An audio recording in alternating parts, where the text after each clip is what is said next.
Assalamualaikum warahmatullahi wabarakatuh.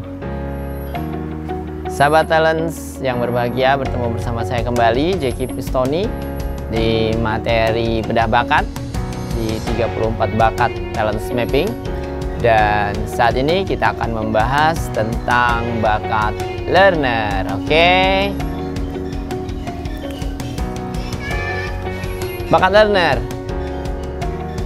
Sahabat Talents Mapping semua, orang-orang yang memiliki bakat learner itu adalah tipe pembelajar sejati, di mana seseorang pribadi yang selalu bergairah ya untuk belajar dan ingin terus berkembang, Proses belajarnya yang selalu menarik.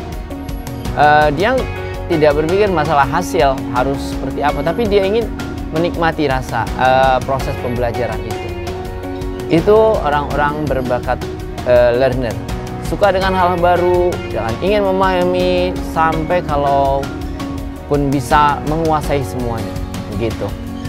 Nah, kelebihan orang-orang yang memiliki bakat learner, dia nggak ada matinya, semangatnya itu selalu hidup dengan sesuatu yang baru dan dia pengen tahu. Asal dia sudah ingin tahu, maka dia akan mencari tahu tentang itu dan ingin mendapatkan informasinya sebanyak-banyaknya. Jika dia sebuah teknik, maka dia harus bisa melaksanakan melakukan teknik itu juga.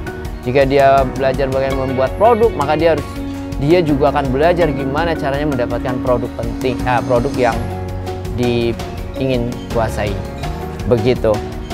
Nah, tapi kalau yang nggak punya, maksudnya yang bakat learnernya rendah, sahabat talent mapping semua, biasanya semangat belajar itu nggak kuat-kuat amat. Nah, gitu. Dia nggak cepat beradaptasi atau dia berproses gitu. Dia cepat bosen, kemudian dan ya sulit untuk belajar cepat gitu kan. Tapi dia juga untuk mengantisipasi hal itu ya bisa menggunakan tools atau alat-alat yang berteknologi sehingga memudahkan dia belajar gitu. Kemudian kadang dia cepat merasa sudah tahu kalau yang berbakat rendah di bawah gitu ya, lemah. Kemudian gimana sih supaya bakat learnernya itu maksimal gitu atau meningkatkan kemampuannya, mengasahnya gitu.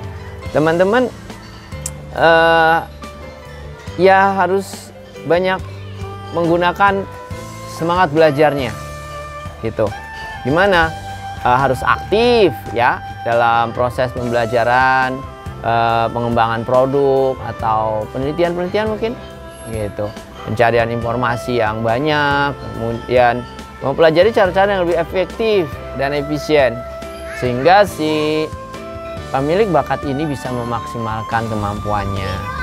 Kemudian biasanya pemilik bakat learner mudah merasa bosan sih jika tidak ada lagi hal-hal baru yang ingin dia ketahui. Itu yang jadi harus diantisipasi. Terlalu terserap dengan proses pembelajaran yang sebenarnya tidak terlalu diperlukan.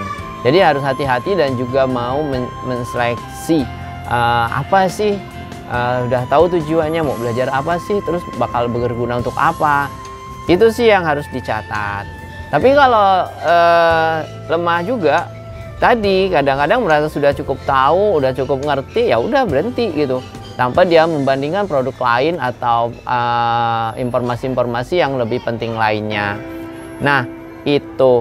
Kemudian orang yang memiliki bakat learner tadi memiliki potensi kekuatan yang mungkin di bakat learner ini sangat spesifik.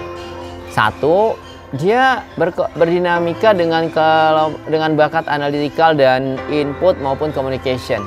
Ini bisa sebagai interpreter atau writer gitu ya.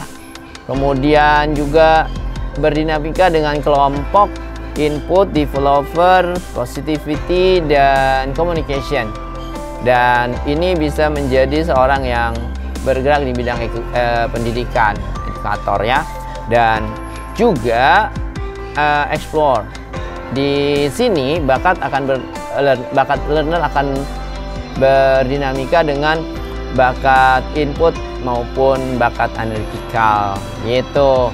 Nah, ada sih contoh-contoh peran atau profesi yang membutuhkan bakat learner, ya guru, dosen, ya peneliti, para profesional gitu.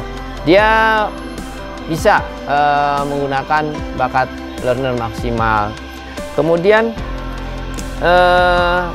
di orang-orang yang memiliki bakat learner ada kebutuhan yang harus dipenuhi dia, yaitu berada dalam situasi yang membuka akses belajar. Mungkin di saat ini proses pembelajaran lebih canggih lagi, lebih milenial gayanya, menggunakan handphone, aplikasi-aplikasi pembelajaran, menggunakan Google ya, sekali ketik langsung banyak informasi. Jadi atau YouTube dan macam-macam media sosial gitu. Ada komunitas belajar. Kemudian si pemilik bakat learner ini akan terjebur benar, akan terpuasi istilahnya. Sesuatu yang ia ingin tahu, ya tinggal buka aja gitu kan. Nah, disinilah kemampuan seorang pemilik bakat kuat learner harus mengantisipasi mana yang penting, mana yang urgent, mana yang berhubungan dengan kebutuhannya gitu, sehingga tidak habis waktu hanya ingin mempelajari suatu hal yang sebenarnya boleh nanti gitu kan. Jadi ada sistem urgensi, mana yang penting, mana yang enggak. Disitulah bakat learner bermain. Sahabat semua, banyak contoh orang berhasil memaksimalkan bakat learnernya.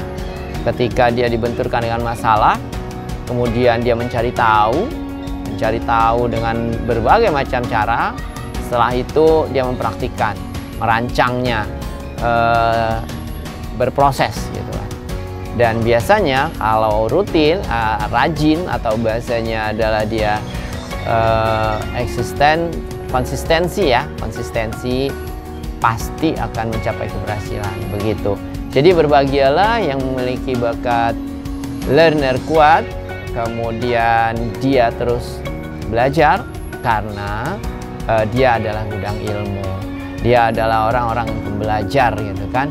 Bahkan biasanya sih titelnya tinggi-tinggi bagi orang yang memiliki bakat learner. Oke, demikian pembahasan dari bakat learner, bedah bakat learner bersama saya Jaki Pristoni, praktisi talent mapping.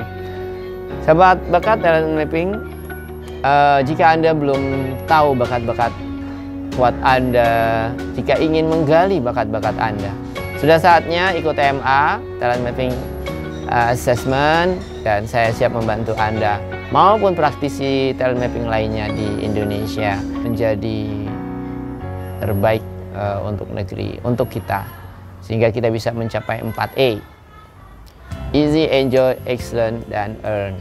Semangat buat rekan semua. Saya pamit, semoga bermanfaat. Salam 4E.